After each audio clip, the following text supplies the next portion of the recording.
ఓం అస్మద్గురుభ్యో నమః.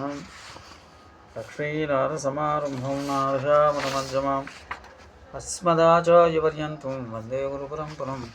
వసుదేవసుతం దేవం కంసచానూరమర్దనం దేవకీ పరమానందం కృష్ణం వందే జగద్గురుం. ప్రియ భగవతత్ములారా, ఈరోజు మనం శ్రీకృష్ణ శతకం నుంచి 10వ శ్లోకం 10వ పద్యం. వేదంబులుగనేరని ఆది పరబ్రహ్మమూర్తి వనగమురార్యే, నా దిక్కు చూచి కావం నీ దిక్కే నమ్మినాడ నిజమగ కృష్ణ. కృష్ణ అనగా పుణ్యాత్ముడ,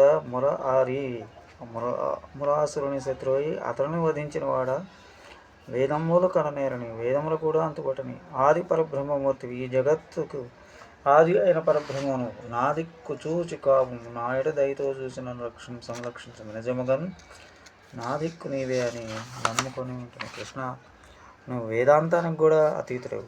వేదాలు నీ స్వరూప గుణ విభావాల గురించి వెతుకుతూ ఇది కాదు అని నా ప్లస్ ఇది నేతి వెతుకుతూ నిన్ను కనిపెట్టలేకపోయాయి. అనిర్దేశమైన బ్రహ్మతత్వాన్ని నిర్దేశించడానికి శబ్ద ప్రపంచానికి ఉన్న శక్తి చాలు. పరబ్రహ్మమైన శ్రీకృష్ణుని కృపచేతనే ఆయన గురించి చెప్పగలుగుతున్నాయి.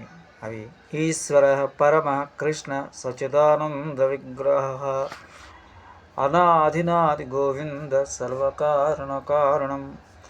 భగవంతుని రూపమాధుర్యాన్ని కనుగొట్టడానికి వేదాలు శృతి రూపాలై గోపికలతో కలిసి బృందావనంలో శ్రీకృష్ణుని మహారాసులో పాల్గొన్నాయి.